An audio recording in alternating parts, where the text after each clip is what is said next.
Welcome to the Freelance Insider Podcast, the podcast where we take a close look under the hood of the freelance world. I'm your host, Al Calder, a freelance writer and audiobook narrator. I'm here to help you with your freelance journey. Whether you're just starting out or looking to ramp up your freelance game, you're in the right place. Welcome back to the Freelance Insider Show. You know, something we talk about all the time is how important client relationships are for freelancers. But today we're going to go even deeper. We're not just looking at landing those clients, but how to turn those relationships into real, stable, and profitable partnerships that everyone wants. Those long-term clients, right? We're going to focus on how to take those initial client interactions and turn them into something more. Stable, reliable, and profitable partnerships. I think it's so interesting that a lot of freelancers get caught up in always trying to find new clients. But what we should really be focusing on is how to keep the ones we already have happy so they become those long-term clients. It's not just about getting clients, but actually keeping them. That makes a huge difference. Less stress, more consistent income. Just imagine if most of your income came from reliable, repeat clients. No more starting from scratch with every new project. But is that really possible? Can freelancers actually get most of their income from repeat clients? Totally. I would say 80% of my work comes from repeat clients. Okay, so how do we get there? What are the secrets to becoming that go-to freelancer everyone wants to work with again and again? There are a few key principles that come up over and over again. And the biggest one, maybe not a secret, is just delivering exceptional value. It sounds like basic freelancing 101. High quality work, meet deadlines, stay on budget, right? That's the foundation. But to really build long-term partnerships, you have to go above and beyond. Not just meeting expectations, but exceeding them. Offer helpful suggestions or ideas, even if they're technically outside the original scope. It's not just about doing the work, it's about thinking ahead and being proactive in ways that support the client. That kind of thinking can turn a one-time client into a lifelong fan. But what about scope creep? A lot of freelancers worry that going that extra mile could lead to clients expecting more for free. It's a valid concern, and that's why setting clear expectations from the start is so important. We'll get more into contracts and boundaries later, but even early on, it's crucial to define what's included and what counts as extra. Basically, you want clear and honest communication from the get-go. And it's not just what you communicate, but how you do it. Different communication methods create different levels of connection. Email is the most basic. Then there's Zoom calls, in-person meetings. And at the top of the ladder are shared experiences, like grabbing lunch or attending an event together. It's like a ladder of connection. Each step gets a little more personal.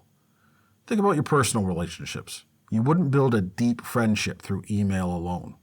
You also have to be practical. Realistically, freelancers can't spend hours in meetings, especially when juggling multiple projects. It's all about balance. You don't need big gestures.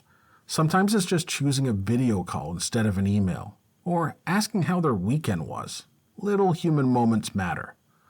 Those small touches can really help build lasting relationships. So we're talking about the importance of communication, especially building personal connections. But let's be real, even with great communication, things don't always go smoothly. There are always going to be bumps on the road.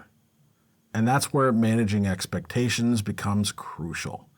Set clear expectations from the very beginning. Scope of work, deliverables, timelines, how revisions will be handled. All of that. It's not just about doing great work, but making sure everyone agrees on what great work even means. It helps avoid misunderstandings and builds trust. This also ties back into communication, not just at the beginning, but throughout whole projects. Keep your clients in the loop. Let them know about the progress, potential issues, roadblocks. Just be transparent. But keep in mind, not all clients are the same.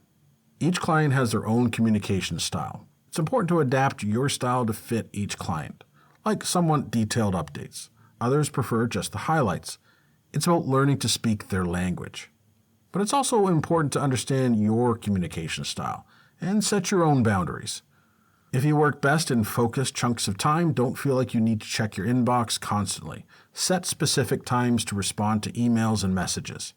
Believe me, I struggle with that. It's so easy to feel like you have to be available 24/7. Consider setting communication hours and making sure your clients know them. It keeps you from burning out and helps you deliver better work. Balance is key for your sanity and your client satisfaction. Okay, so we've covered setting expectations and good communication, right? But what about when conflicts come up? Even if you do everything right, there are still going to be disagreements sometimes. It's bound to happen, so how do you deal with that? There are a few pieces of advice I can offer for managing those conflicts. And the biggest thing is empathy. It's about putting yourself in the client's shoes, trying to understand where they're coming from. Even if you don't agree with them, just listening to their concerns can really help. Don't get defensive right away. Try to have a real conversation about it. And a lot of times conflicts happen because of miscommunication, right? Or because people have different expectations. If you stay calm and professional, you can usually figure out the root of the problem and find a solution. Ask questions to clarify the client's concerns. And keep it diplomatic. For example, instead of saying, "That's not what we agreed on," you could say something like, "Help me understand what's making you feel concerned about this part." You're inviting them to work with you to solve the problem instead of making it a fight. But what about those times when it's more than just miscommunication? What if you and the client just fundamentally disagree on something, or they want to change the project in a way that feels unfair? Those are tough situations. But remember, freelancers are not employees. We're independent contractors, so we have the right to negotiate. We forget that sometimes. We do. We often feel like we have to please the client no matter what. But we have to stand up for ourselves too. You have to be assertive, protect your work and your sanity. It's about finding that balance. Being flexible, but also knowing when to say no. But how do you know when to say no? When is it time to walk away from a client completely? That's a tough one. There's no easy answer, but if a client is constantly disrespecting your boundaries, or they don't value your work, or if it's just a toxic environment, it might be time to cut ties. Sometimes your mental health is more important than holding on to a difficult client. You have the right to choose who you work with and to build a business that reflects your values. There's one more thing I want to talk about before we wrap up. It's something we hear all the time, but I'm not sure most fully understand it. Scope creep. Scope creep. It's a freelancer's worst nightmare. It sounds scary, right? It's when the project starts to grow beyond what you originally agreed on, and usually the budget and timelines don't grow with it. The client keeps adding more and more stuff, and it can really sneak up on you. It starts small, just little requests here and there, but then all of a sudden you're working way more hours than you planned and not getting paid for them. No wonder freelancers hate it so much. Scope creep equals frustration and burnout. How do you stop it from happening in the first place? You need a really good contract, one that spells out exactly what the project includes, and what happens if the client wants to add something. Well, the contract shouldn't be generic. It needs to be specific to each project. Really detailed about tasks, timelines, all that stuff, right? So there's no room for confusion. But even with a good contract, what happens when a client asks for something that's not included? That's when you need to be assertive, but polite, of course. Don't be afraid to push back a little. How do you do that? You can say something like, "I'm happy to look into that, but it seems like this is outside of what we agreed on. Let's talk about how we can include it, but we'll need to adjust the timeline and budget accordingly." So you're acknowledging their request, but also reminding them of the contract and opening up a conversation. You're not just saying yes to everything. You have to protect yourself. Sometimes we feel like we have to say yes to every request, but we don't. And honestly, most clients respect that. It shows that you value your work and that you're committed to doing things the right way. This whole scope creep thing really makes you realize how important those initial conversations are. They're crucial. It's all about setting the right foundation for the relationship. And even though we can't prevent every challenge, having a solid contract, being a good communicator, and knowing when to stand your ground can really help. It helps you keep those great client relationships that you've worked so hard to build. We've really covered a lot of ground. We've looked at building those strong client relationships, which are really the backbone of a successful freelance career. We talked about communication, setting boundaries, navigating conflicts, the whole 9 yards. But what's the next level? Well, there's an extra layer. How do you take those relationships from just being transactions to something more? Something for the human connection. Really treating your clients like people, not just projects. Realizing they're individuals with their own stories, goals, and even quirks. Because business is about people, right? It's about connecting, building trust, and working together towards something. But how do you do that as a freelancer? Especially when so much communication happens online. You should think of your clients as partners or even friends, collaborators working towards a shared goal. So it's about shifting your mindset, basically. Not just seeing them as someone who's paying you to do a task, but as someone you're building a relationship with. Think about how you build your own personal relationships. You don't just exchange information. You spend time together, you share experiences, talk about your lives, and find things in common. It's the name of the game in business to a certain extent. There is a power of personal connection. Shared experiences can really strengthen relationships, like having lunch together or going to an event. It's like you create memories together, and that makes the relationship stronger. And you don't have to do anything crazy.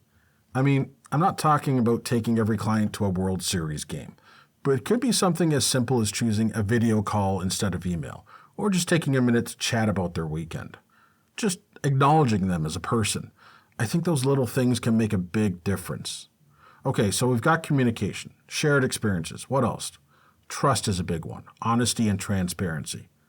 Even if you're not super close with a client, being upfront about your expertise, your limitations, and being willing to ask for clarification, all of that helps build trust. Even without those shared experiences, you can still create a strong foundation. It's not about trying to be best friends with every client, but just finding that balance.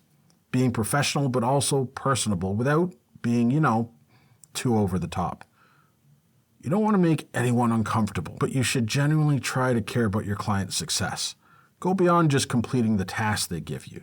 Maybe offer advice or share resources that could help them, even if it's not directly related to the project. Like if you see an article they might find helpful, send it to them. Just little things to show you're thinking about them. It shows you're invested in their success, and as you get to know them better, you can start to offer more personalized advice, becoming a trusted advisor. That kind of trust leads to loyalty, good reviews, referrals, all the good stuff. Plus, it makes your work more fulfilling, It's not just about money anymore. You're making a real difference in someone's business. It becomes more than just a job. Remember, the best freelancers are the ones who see their clients as partners and collaborators, and maybe even friends. So go out there, build those connections, and create a freelance business that you're proud of, one that's both successful and fulfilling. Thanks for joining me on this look under the hood of building long-term client relationships as a freelancer. Talk with you next time. Thanks for tuning in to the Freelance Insider Podcast. If you enjoyed this episode, please subscribe and leave a review. It helps more freelancers like you find the show. Got questions or topics you want covered? Reach out to me at remoteofficeworld.com. You can also find the link in the show description. Until next time, keep on freelancing your way to freedom.